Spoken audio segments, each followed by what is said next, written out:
संकल्पों का खजाना किसके पास है? आत्मा के पास है।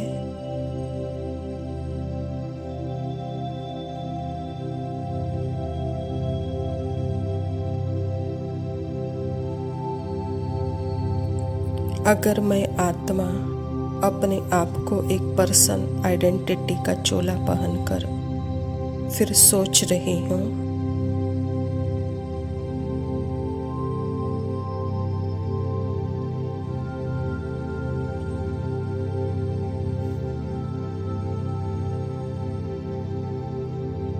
क्योंकि संकल्प का खजाना तो बहुत लिमिटेड है हद के दृष्टिकोण से।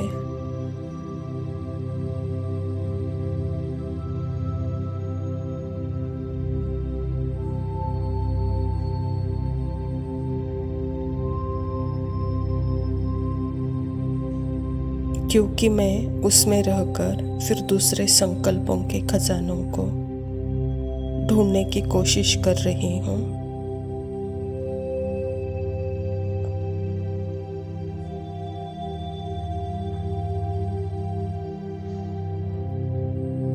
तो यहाँ परमात्मा आत्मा को एक बात बता रहे हैं और आत्मा को बोल रहे हैं, जो कि जिसका नेचर ही है silent, nature of the soul, nature है ही साइलेंट।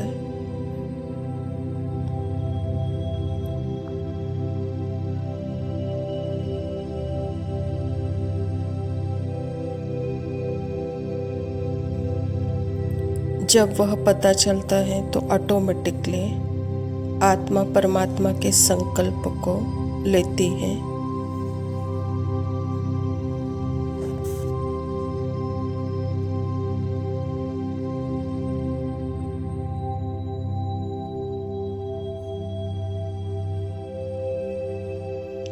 क्योंकि परमात्मा के संकल्प बिल्कुल निस्वार्थ और इच्छा मात्रम अविद्या वाले होते हैं।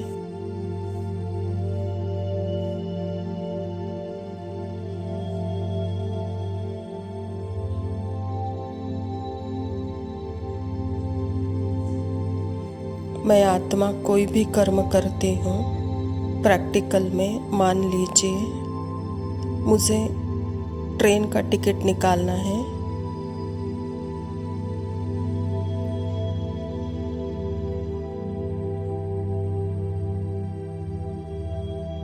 अब उसके साथ और 4 संकल्प चलेंगे। अरे रिजर्वेशन मिलेगी या नहीं मिलेगी, कैसे एडजस्ट करेंगे, कैसे जाएंगे फिर भी कितनी तकलीफ होगी।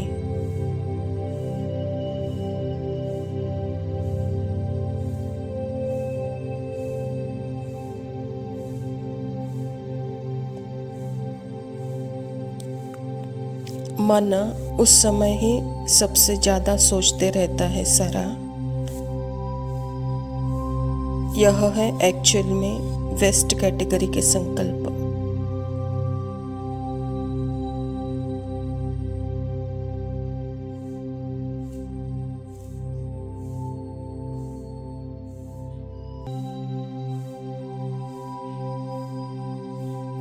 और यह सारे संकल्प माइंड के अंदर उसी वक्त आते जाते रहते हैं।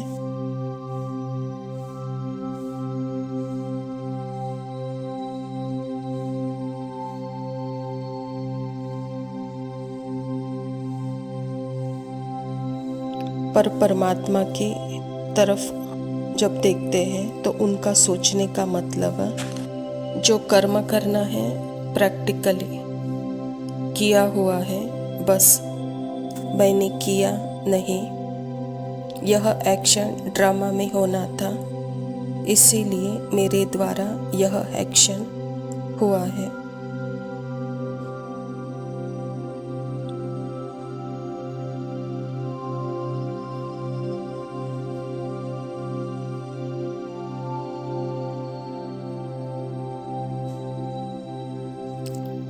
तो उसमें मैंपन नहीं होगा, परमात्मा का संकल्प सो मेरा संकल्प, मतलब उस संकल्प में मैंपन नहीं होगा।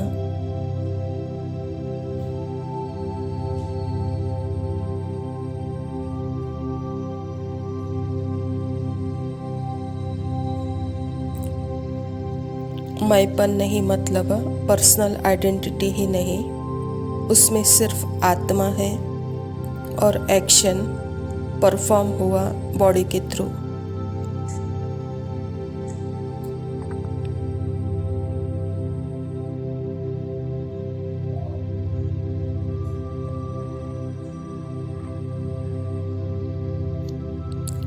माइंड का फिल्टर जो लिमिटेड फिल्टर है, हद का फिल्टर है, वह नहीं है।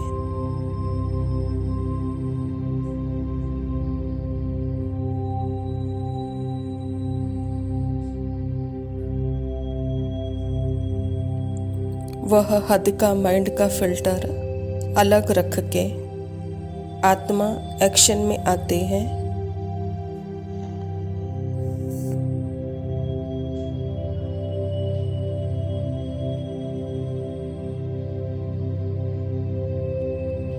यहाँ भी आएंगे दूसरे हद के संकल्प, पर उनको मैं अपना नहीं बनाऊंगी।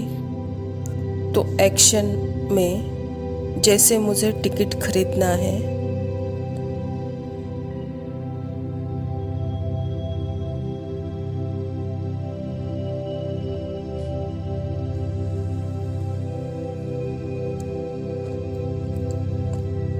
मैं आत्मा को मुझे पता है यह पार्ट चल रहा है और इस पार्ट में अभी मुझे टिकट लेना है।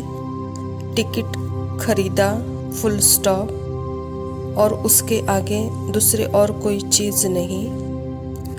अगर आ भी रहे हैं दूसरे संकल्प, वह पर्सनल माइंड के,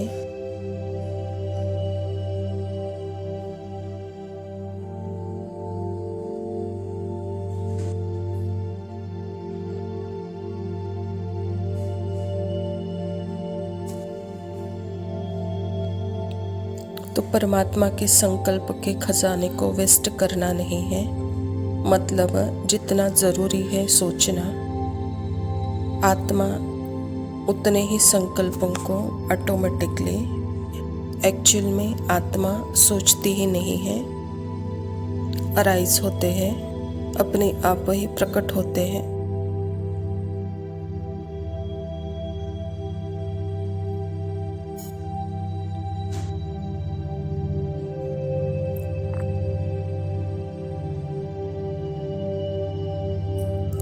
आत्मा सोचने का काम ही नहीं करती, आत्मा साक्षी होकर सोच को देखती रहती है। देखते हुए भी संकल्प आते हुए है।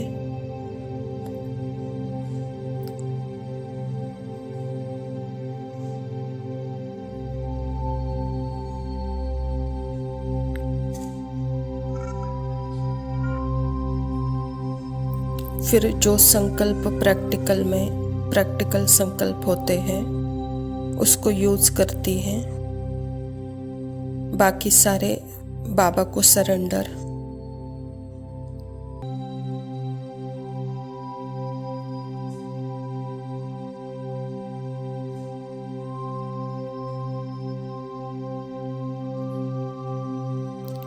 सरेंडर यानी वो मेरे है ही नहीं, वो परमात्मा को दे देती हैं, यानी वापस टू सेंस कि वह मेरे है ही नहीं, तो वह सागर में डुबो देती है।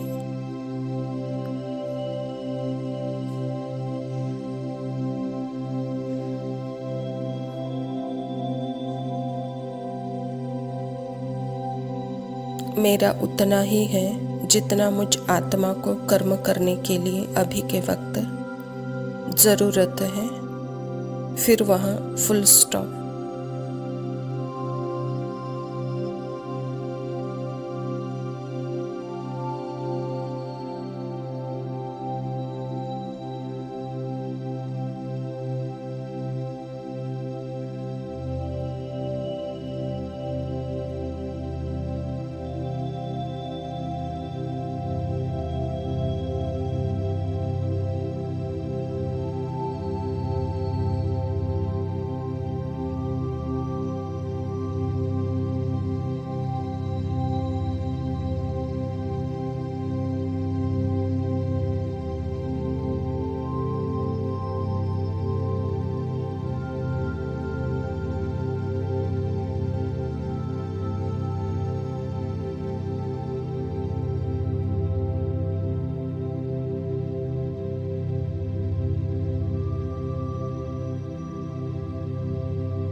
ओम शांति। प्रातः मुरली बाप दादा मधुबन। मीठे बच्चे, आत्मा रूपी बैटरी 84 मोटरों में जाने के कारण डल हो गई है। अब उसे याद की यात्रा से भरपूर करो। स्वयं परमपिता परमात्मा शिव बाबा प्रजापिता ब्रह्मा के तन में आकर के यह ईश्वरीय विश्वविद्यालय की स्थापना की है और इस ईश्वरीय विश्वविद्यालय के द्वारा ही परमात्मा पिता हम बच्चों को आत्मा और आत्मा के अंदर के 84 जन्मों के पार्ट और संस्कारों के बारे में बता रहे हैं। अभी बाबा कहता 84 जन्मों के पार्ट में जाने के कारण अभी ये लास्ट में सारे संकल्प, सारे संस्कार जैसे मिक्स हुए हैं। तो उसको अगर सेपरेट करना है तो अपने स्मृति स्वरूप की स्थिति में अगर हम बैठेंगे तो यह स्मृति स्वरूप की स्थिति ही परमात्मा के याद ही जैसे करेक्ट वह संकल्पों को 1 से Z तक, 1 से 100 तक करेक्ट वह बैटरी जैसे कि रिचार्ज हो जाती है। तो यह है याद की भरपूर अवस्था जिससे संस्कार और संकल्प करेक्ट एक ढांचे में आ जाते हैं। जो मिक्स हुए थे, उल्टे सुल्टे हो गए थे, अभी करेक्ट समय अनुसार जो संकल्प चलना है, जो संस्कार चलने हैं, वही संस्कार आएंगे। लेकिन कब आएंगे? जब मैं अपने स्मृति में हूँ तो यह संस्कार और संकल्प जैसे करेक्ट अपने समय अनुसार वो पार्ट में अभी आएंगे। तो इसके लिए बाबा कहता है कि बच्चे अभी अपनी बैटरी को जैसे याद में चार्ज करो। प्रश्न है, बाबा किन बच्चों को बहुत बहुत भाग्यशाली समझते हैं? बाबा उत्तर में कहते हैं, जिसके पास कोई झंझट नहीं है, जो निर्बंधन है, ऐसे बच्चों को बाबा कहता तुम बहुत बहुत भाग्यशाली हो। तुम याद में रहकर अपनी बैटरी फुल चार्ज कर सकते हो। अगर योग नहीं, सिर्फ ज्ञान सुनाते तो तीर लग नहीं सकता। भल कोई कितना भी भपके से अपना अनुभव सुनाए, लेकिन खुद में धारणा नहीं तो दिल खाता रहेगा। बाबा हम बच्चों को सबसे भाग्यशाली कौन है? जो सदा निर्बंधन है अभी के समय में, अर्थात सब कुछ पार्ट का, सूक्ष्म इंद्रिय कर्मेंद्रियों का झंझट हर आत्मा को है, संकल्पों का, संस्कारों का झंझट हर आत्मा को है। लेकिन जिस आत्मा की स्मृति जागृत है और जागृत स्मृति में सदा परमात्मा के साथ कंबाइंड होकर अपने पार्ट को साक्षी अवस्था में देखती है, तो जैसे इन झंझटों से मुक्त है, निर्बंधन है और उसकी बैटरी जैसे चार्ज है। तो इसलिए बाबा भी कहता है बच्चे, जहाँ योग नहीं है वहाँ ज्ञान कोई काम का नहीं है। वह ज्ञान कोई तीर नहीं लग सकता, ना अपने को ना दूसरों को। इसीलिए सबसे पहले तो खुद धारणा करनी चाहिए और वह धारणा का स्वरूप मैं कौन हूँ, उसी स्वरूप में हम बैठेंगे तो वह जैसे कि स्वरूप बन करके उन झंझटों से मुक्त अवस्था का अनुभव कर सकते हैं, निर्बंधन अवस्था का अनुभव कर सकते हैं। धारणा के लिए मुख्य सार है, पहला पॉइंट है, हम मीठे बाप के बच्चे हैं, आपस में मीठे भाई बहन होकर रहना है।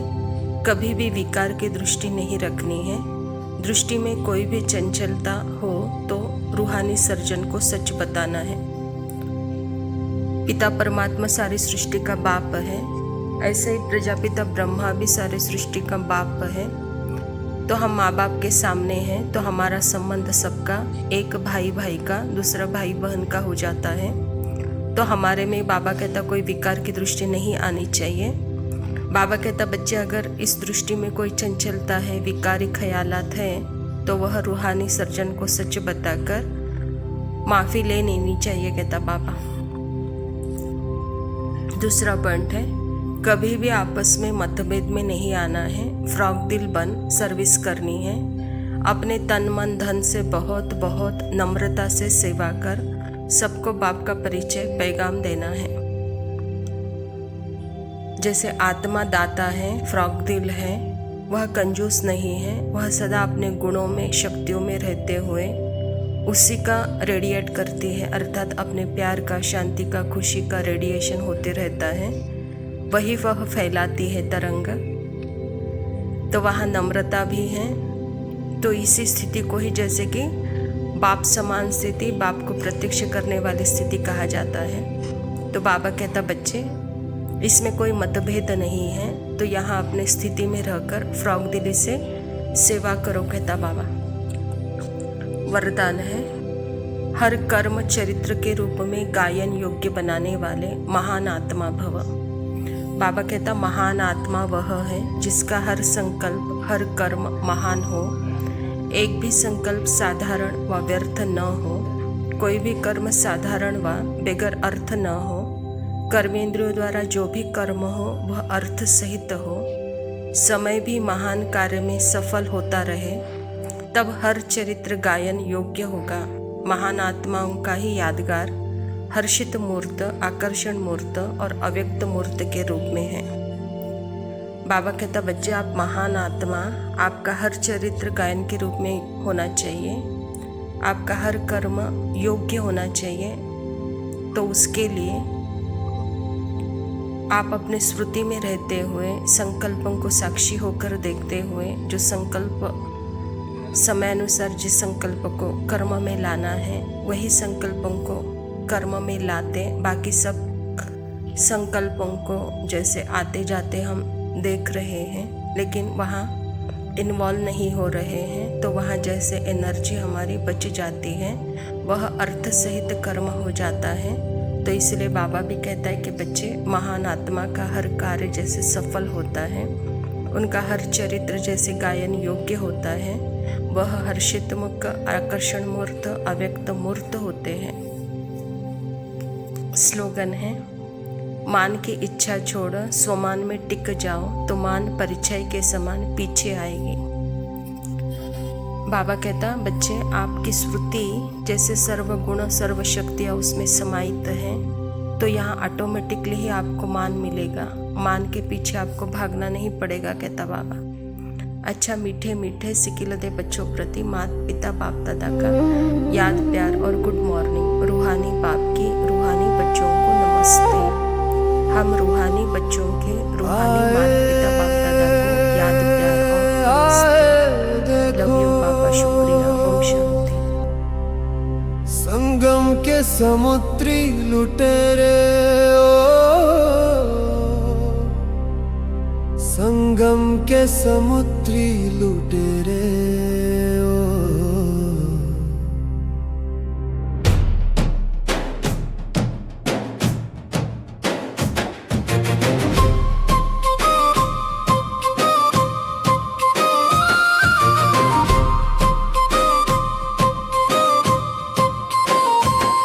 संगम का सागर शांत और विशाल, नौका मेरी चली बेमिसाल, कप्तान स्वयं है शिव बाबा महान, मैं हूँ बस दृष्टि उनका जहान।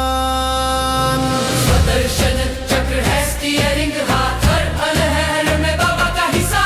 सतयुग का तट हुआ उजियारा, जब मन को मिली शिव स्मृति की धारा, अचानक उठा पांच विकारों का झोंका, आंधी बनी देह अभिमान का धोखा, लहरों ने चाहा डोर मोरनी, पर स्मृति के लंगर से थाम लिया, बाबा नाम का पतवार पकड़ लिया।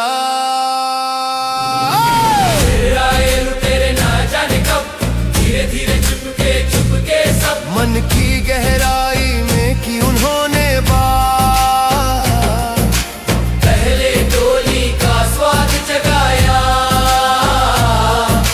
रसना से मन को बांध लिया।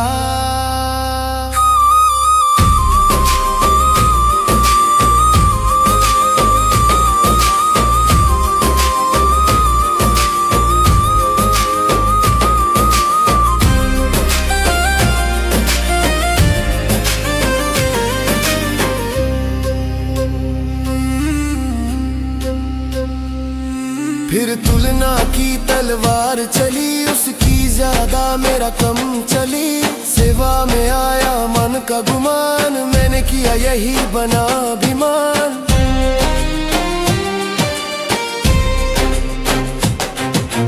अमृत वेला में नींद का जाल खींचने लगा नीचे हर हाल, ईर्ष्या की लहर संदेह का तीर चुभ गया धीरे, मन हुआ अधीर, नौका डगमगाई मन में खोई रहा,